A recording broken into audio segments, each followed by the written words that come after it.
Argama Witch here, and today I'm playing a game called First Degree. I don't know too much about it. I don't even know where I found it. I think it was on each.io, but when I looked back for it, I couldn't find it anywhere, so...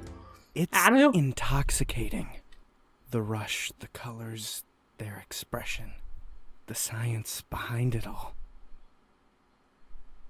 By the way, this game might have some sex and gore. It had the option to put censorship on, and I did, but just in case. Sometimes the only way to learn is through hands-on experience. I need to know how.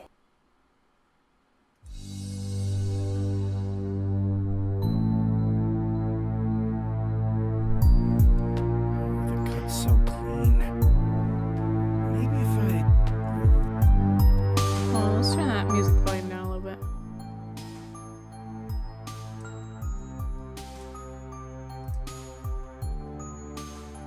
Maybe if I... or what about... I put my notebook down on the medical table beside me, and I place my hands on the bound man's arms and lean in, looking down at him. I'm sorry that I had to cross your path tonight, but rest assured, you'll be a great contribution in my case. I straighten up again and retrieve my number 10 scalpel from the medical tray. While my victim tries to scream through his gag, tears stream down from his cheeks while he clenches the arm of the chair. The man's chest rises and falls with each strained breath.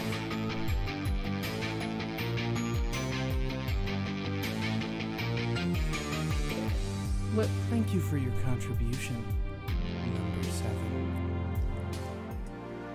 Okay, start at the second rib down. Make a vertical incision to the 4th rib. Don't panic. Horizontal cut halfway across the breast, just below the 1st rib and above the 5th. Fold the skin back, expose the muscle. Come on, you've done this 6 times already. Don't mess this part up. Repeat the same incisions in the muscles and expose the rib cage. Okay, so far so... Fuck. Sloppy cuts. He keeps squirming. You're already ruining my experiment. Stay still. Otherwise, I'll make sure you feel even more pain. What an annoyance. There's no way I'll be able to understand the doctor's way of killing at this rate. I understand the basics, but how does he get such clean cuts with his victims moving? The man continues to struggle in the chair, enough to make me graze the man's neck with the scalpel. Stop moving! You're messing up my data. This amount of blood loss isn't concurrent with the expected loss from the doctor's cuts. Maybe it's my method. Shit. You're going to force me to speed up the process. Just my luck.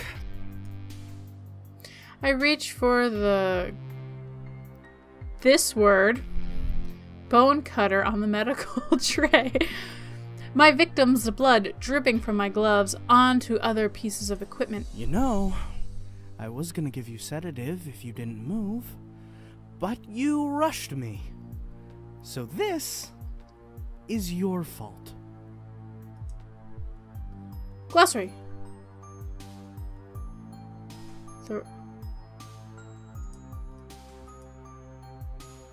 Surgical instrument for cutting ribs. Alright, cool. I position the consomme, and the man's muffled screams become louder as he attempts to shake free.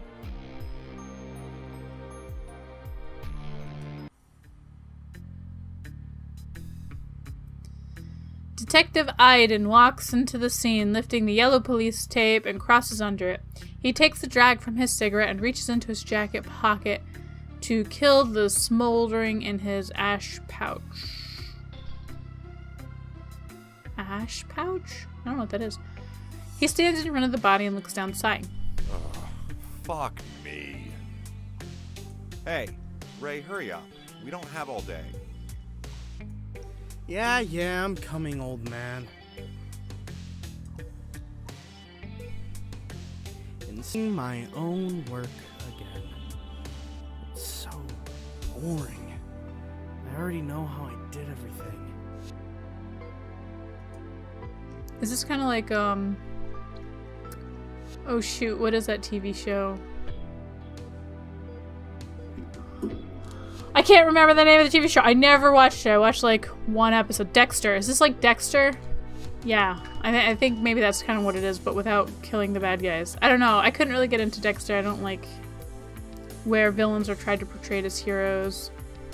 Or you're trying to sympathize. Anyways, I slip on my examination gloves and kneel down by the body as I adjust the fit. Nothing new. Left wrist dislocation. The midline of his chest cut down to his fourth rib. Thoracic cavity cut open and stitched closed. Heart potentially missing. A 2-centimeter gash on his sternocleidomastoid. Bruises from probable strangulation.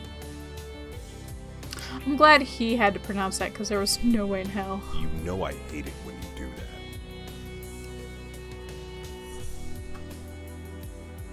I look up at Detective Steele. A little bit annoyed at him for breaking my train of thought. You know I hate when you do that. Just let me do my job. I may be your partner, but I'm still your supervisor out here, Kuroshima. Your job is to tell me the evidence. What do you want to know, Detective? I don't have all the answers yet. I'm gonna have to autopsy the victim to get any final results. At this point, all I can tell you is that the approximate time of death is between 7 and 8 hours ago.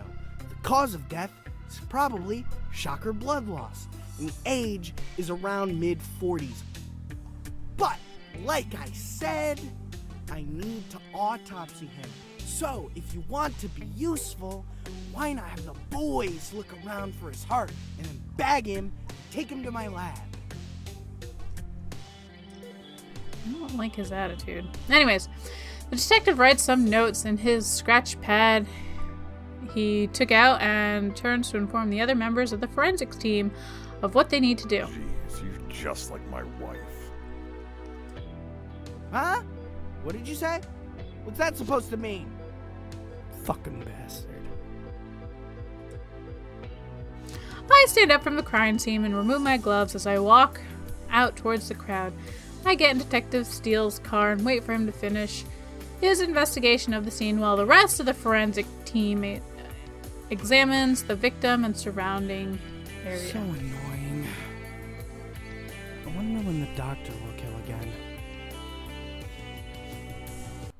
Including last night's kill, I've reviewed over 10 of the doctor's victims and 7 of my own. I thought I would have gotten more evidence by now. Fuck. I'm getting so pissed off. I lean back in my chair and scratch my head. Why can't I figure this out? Another member of forensics team walks over to me. Kuro-kun! Made any progress yet? This case is a real bitch. I can't wrap my head around any of it. Any idea about this new guy? Think he's the copycats or the doctors? I take my glasses off and rub my If you eyes. even looked at the cuts, then you would know that it's definitely not the doctor. I point to the pictures on the monitor to relay what he should already These know. cuts have jagged edges, whereas these ones are straight and clean. Almost like the victim was dead already, which is impossible, since the tissue still shows blood flow. Also, here, at the rib breakage, the copycat's breaks have multiple marks, meaning that the victim was conscious and struggling. The doctor's breaks are clean again. His suturing is also careful and precise. Almost like he sees these as more of a surgery than a kill. We've already deduced that he's had some medical experience. Probably using people as a sick practice for real surgeries. Let's just hope we don't meet him in an operating room.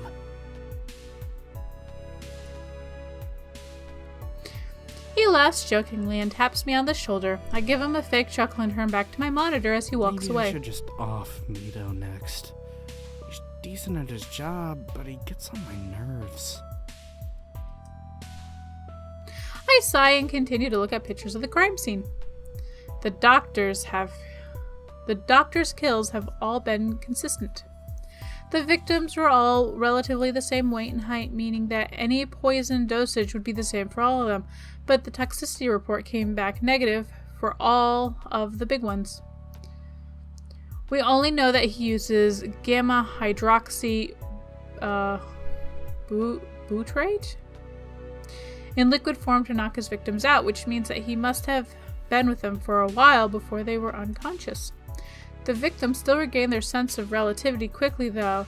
Since I've experimented with the dosage on my own, strangulation still works better for me for the time being, though. But I still can't figure out how his cuts are so clean. Even if the victims were bound from head to toe, the incisions would still have some sort of jagged edges from the trembling. There's someone calling me. I should answer the phone. Boop. Hello? It's me. The body's in the examination room, as well as debris from around the area. I expect you to be working on it till the end of your shift, which means I also expect some answers. Well, someone's happy to talk to me. What happened to, hey hun, how are you? Ray, this is serious. Hurry up and get down here. You've got 5 minutes. I look at my phone, annoyed, after Aiden ends the call. Well, that was unpleasant. He's such a hard ass. I stand up from my desk and shut down my computer, grabbing my case files before heading down to the lab. I pull on my latex gloves to prep for the autopsy. We meet again, number 7. Now, what can you tell me that I don't already know? As a policy, the agency requires that all murder victim autopsies are recorded both visually and auditorially.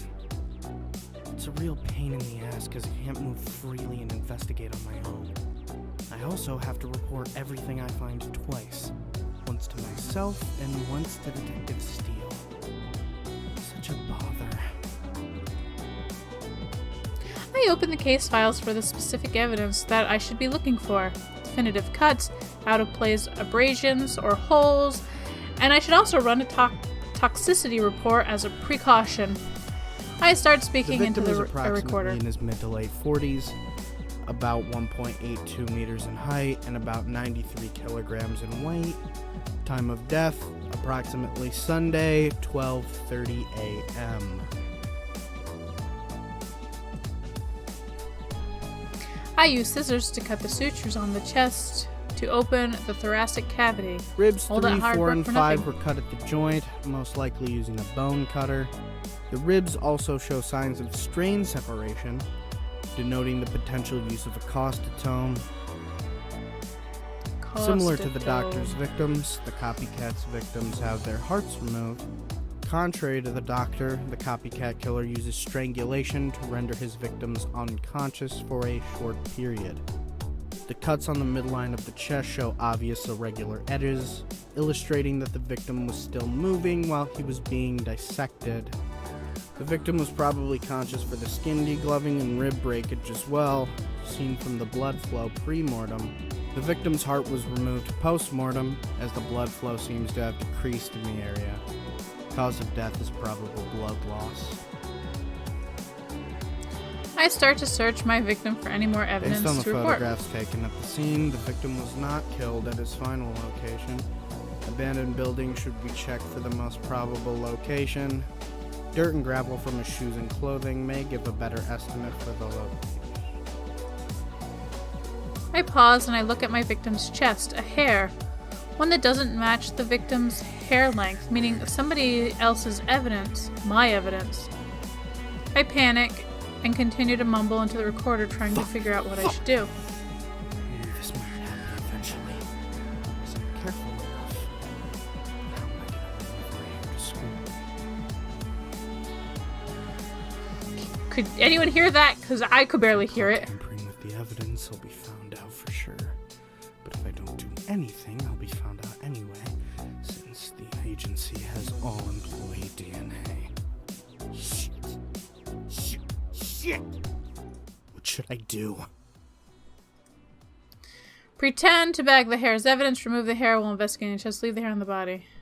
Remove the hair while I put the recorder down and run my hands along the breaks of the ribs, speaking a little louder so the recorder can pick up my voice. The ribs all have jagged breaks. However, the victim was still alive during this process.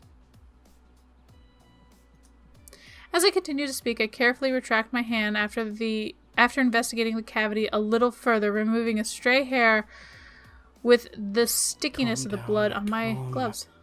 Down. That wasn't noticeable. I just need to dispose of the gloves and everything will be fine. I should just conclude the autopsy for today. I cover my victim with a body sheet and remove my gear.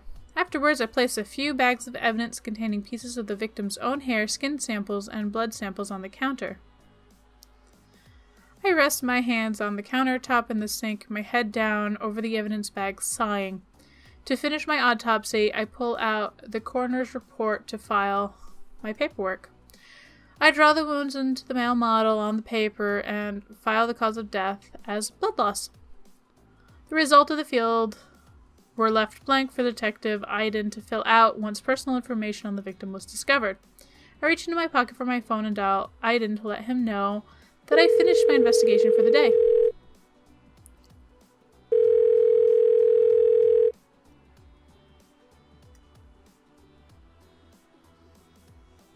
Am I supposed to click this?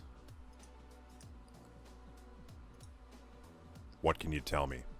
You know, you could sound a little more like a boss and a little less like a hard ass. Just get to the point, Ray. Did you find anything new?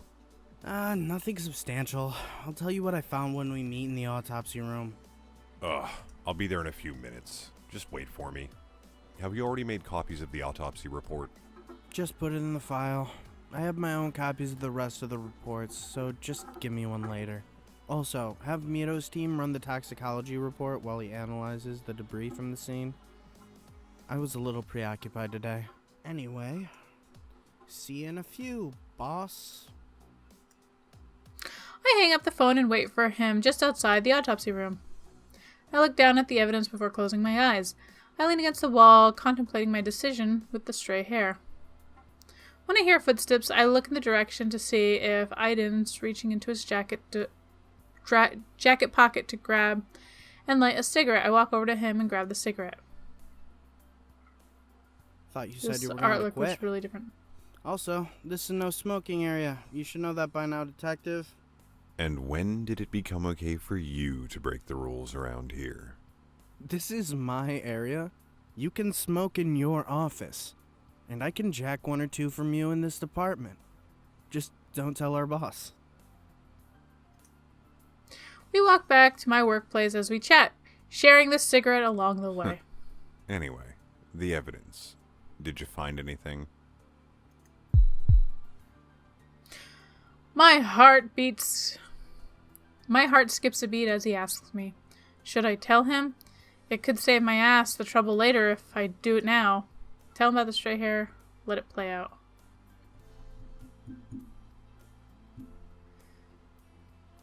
Well, It's just the usual stuff. But I did find a stray hair on the corpse. Chances are it's either mine or someone from the team since it doesn't match the length of the victim. A hair? I don't think our copycat would be this clumsy. Does it still have the root attached? Thanks. I don't think it's possible for a DNA check in its condition. But I didn't check it that closely. If anything, it can be checked for color. If it matches my hair color or someone on the team, then it should probably be disregarded. Because you're the only person with black hair in the whole world. Even if it's from someone in this agency, it's still a piece of evidence that we haven't gotten before. So it should be analyzed carefully. I'll put you in charge of it on your next day. Right. You know, what's been up with you lately? You've been acting like a complete ass. Though you always kind of are. You were like this around this time last year, too. It's nothing. Sorry. I Hayden glances to the side and awkwardly rubs the back of his neck with a pained expression. Do you need a ride home? Is this a boy love game? So it might be a boy love game because I did download some, but it doesn't really feel like one. Of course, it sort of does. Nah, Looks I like drove one, today. doesn't it? Your wife's probably worried about you, though. Might as well hurry back home. I'll see you Thursday, Detective. Yeah, see ya. He looked a little awkward as he left. Did I say something? Finally home. I walked up to the doorway of my house, key in hand, copies of my case files in my God, book bag. I'm tired. I head to the bedroom, and my black cat, Key, greets me with a nuzzle and a hungry meal. Hey, I'm tired. I'll feed you in a little bit. I drop my satchel on the floor and throw myself under the bed in exhaustion. Key promptly jumps on top of my aching back. Maybe you really are unlucky, Key. I'm starting to leave hair everywhere. Guess it's shedding season for me, too. Not the most optimal time to start balding, though. My eyelids, heavy as weights, slowly lower, allow me to drift into slumber, despite Key's hungry mewing on my back. What's that sound? Just let me sleep, shit. Multiple doorbell rings, quiet tapping. Damn it, was there a tutoring session scheduled today? Shit, slept on my glasses. Groggily, I sit on the edge of the bed, elbows on my knees. I rub my eyes with the heel of my palm, trying to wipe away the crust around my eyes. I haggardly walk into the hallway and back through the mudroom to unlock the door for my prized pupil. Here we go. I open the door, preparing for an overly enthusiastic teenager to poison me with whatever food he is whipping up this time. Hi, Sensei. I was worried that you wouldn't answer. I made you a bento. What country does this game take place in? What country does this game take place in? In the stark contrast, a bento with the smell that's more deadly than I am. Thanks. I'll save it for later. Aw, but I was hoping we'd be able to eat it together while studying. I tried out a new recipe. What the fuck is wrong with this kid's taste buds? Accept the offer. Yeah, sure. I'm gonna die. Thank you, Sensei. I really put all my heart into making it. He's so happy. You're lucky you still have one. Appreciate it, Minami. Minami. Anyway, hurry and come inside. You're letting the heat out. The heat out. The shedding season, which means it would be summer or late spring. Oh, yeah, of course. Which would mean it would be I'm warm sorry. out. At second glance, there's a carrier bag hanging off his shoulders. Must be the rabbit's. Oh, Sensei, where's Ki-chan? I brought over Sinna and Gumi so they can play together. Right, I forgot you were going to bring them. I mean, I forgot you were even coming over. Key's in the bedroom. You can just take the rabbits out in there and meet me in the living room. Minami walks to the bedroom and lets the rabbits out Sensei, to play with Key. I brought the book you gave me. Could you quiz me on some of the questions? Sure, bring it over. I'll choose some random ones for you. Do you want I one walk of your over to the strawberry fridge. milks? Yes, please. Why is he tutoring this kid? I walk to the table and sit down, placing Minami's drink at the seat next to him. He walks out of the bedroom and towards the living area, nearly stumbling once on the way. I let out a quiet snicker and try to hide my laughter as he composes himself. Okay, here it is. Why do they have the same face-shaped head? I don't know. He passes me a hand-me-down biology study book that I gave him a few months ago as he sits in the chair next to me. Well, I suppose I'll choose The just a target random tissue question. for the luteinizing hormone is? The heart? No, it's the gonads. What are gonads? Well, you can research it later. Okay, what is the function of the tricuspid valve? It stops blood from going the wrong way. Well, you're technically right, but that's not going to cut it on the exam. Can you be more specific? It makes blood go the right way? That's not what I meant. The tricuspid valve prevents the backflow of what from where to where? It prevents backflow of oxygen-poor blood from the right ventricle to the right atrium. That's, wow. That's completely correct. Good job. It's all thanks to I don't your like how this teaching, keeps Sensei. disappearing. I studied so you would be proud of me. Uh-huh. Right.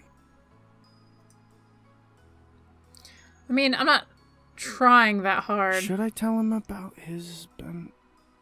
Oh, I forgot we were going to share the bento. I'll go get it real quick. Shit. I made some onigiri. You like umeboshi, right? Yeah. It's okay. Great. I'll be right back. He rushes into the bedroom and grabs the bento, checking on his pets and Key while he's there. Shit. He's never been good at things like cooking. I wonder what atrocities he's made today. Minami returns with a bento, just barely catching himself after tripping on his loose socks. You're so clumsy. Sensei, it's not nice to laugh at people. Sorry. Minami opens the bento box, and surprisingly, the food actually looks decent. The smell is just indescribable, though. What the hell did he use to make it smell like a dead animal? You're getting better. Looks a lot cleaner than the other ones you've brought me before. Yeah, I practiced a lot. I hope you like it. I grab one of the onigiris and take a small, suspicious bite. Fuck? Minami. How Minami? long did you leave the rice in the rice cooker for? No, just an hour. I wanted to cook it a little longer, but I didn't want to overcook it. I added a lot of umeboshi for you, too. Who the fuck cooks white rice for an hour? Crunchy. I look down at the rice ball and see the filling of umeboshi. There's so much. It's more like a umeboshi sushi roll. Minami. Sorry, it's so fun to say that. I look down at his hands, noticing all the bandages on them. Shit.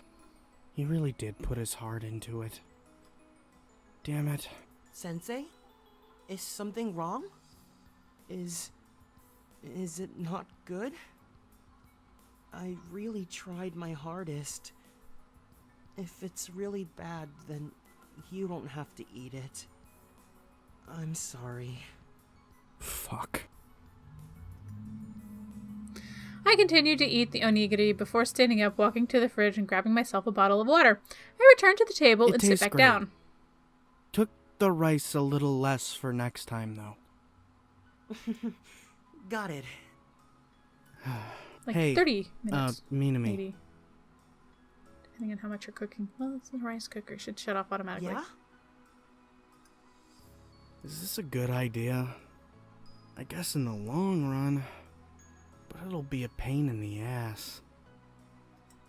How about I start teaching you a little bit of cooking after I finish tutoring you? Nothing fancy, just simple dishes. But Sensei, I can already make simple dishes though. Like hell you can. Is this kid all right in the head? Maybe I'll phrase it. You like making things that I like though, right? I can teach you how to make those dishes. Really? I'd love that. I really enjoy being able to make things you like. Alright, good. Then I'll start teaching you after your next session. Which is when exactly? Sensei, are you ever going to remember? You always teach me on Wednesdays and Sundays. I really can't wait. I'm so excited. Alright, well calm down for now. Let's go over some more questions. Yeah. Menominee continues to much to have their manners about. He made as good as we go over multiple extreme questions the next hour and a half. I leaned back in the chair and let out a sigh. I didn't think you'd want to go over that many questions. Your exam isn't for another 6 months, you know. But he wants to impress That's you. all the more reason to study. I really, really, really want to make it to your school. It has the best courses in the medical field. So if I study super hard, I'm sure I'll be able to pass. Well, at least you've got the attitude. Just don't get too carried away and stress yourself out. No, I know. And even if I do, I know you'll be there to comfort me. He gives me a cheeky, bright smile. If I wasn't so exhausted, I'd probably smile back, too, instead of just awkwardly nodding. Shit, what the hell's wrong with me? It's already this late. I better start heading back soon since I have school tomorrow. Oh, yeah, I heard on the news that another murder happened. It's really scary. Are you really okay working in that field? You aren't scared something might happen? I hope nothing happens when I walk home. Don't worry, you're not my MO. Nothing will happen. After all, you're not an old man. Besides, it's my job to figure these guys out and protect kids like you. That's true. I'll go get Gumi and Sinna and pack up. Be right back. You still never fed your cat. Feed your damn cat. He rushes into the bedroom and pets Key before picking up the rabbits and placing them in their carrier. That reminds me, I need to fill Key's food bowl. There you go. I stand up and head over to Key's area, grabbing a cup and scooping up some of the food from the tub. I pour it into her bowl, and she comes running immediately, nuzzling my leg and purring as I walk by. I meet Minami at the mudroom and wait for him to put his shoes and jacket on. Be careful on your way home. Of course. I've always been safe when I had Sensei to send me off. He's so cheesy. Okay. I open the door for him and he waits outside the doorway, looking up at me. Is something wrong? Sensei, I'm really sorry about the bento. I really want to do better next time.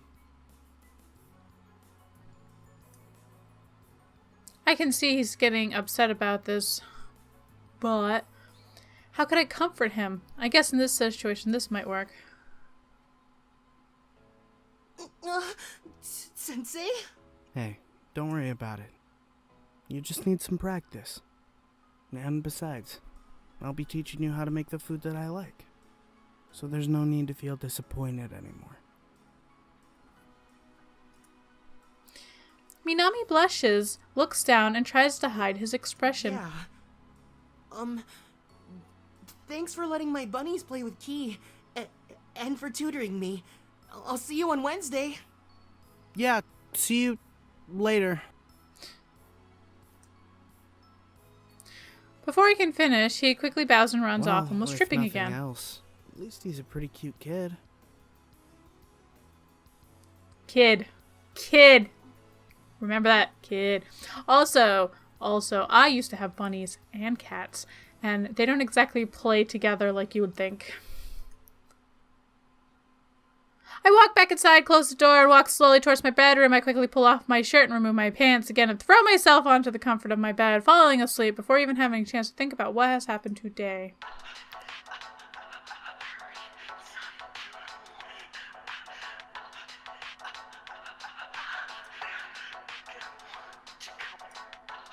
What the fuck is that? I'd have to wake up to that in the morning. I have to figure out how to... Anyways. I'm going to leave this episode here. I think this might be a demo. I think my file said it was a demo. I don't remember. But if you're enjoying it and you want to see more from me, then please subscribe. And if you want to see more of this series, then let me know down in the comments below and I might play it again. But I'm getting a little bored of it. Problem with a lot of these boy love games, girl love games, whatever, is that they're trying to do character development, but it's boring. Like, it's not really anything that's going on. I don't care about him helping some kids study. And maybe if it had, like, better interaction or background, I don't know. Even Steins Gate, I guess, started out a little slow, but it definitely got better. So I assume maybe this would get better too. But I don't know. Let me know down below if you want me to play it some more. And whatever. Next episode, I'm just going to play something else. So I'll see you then.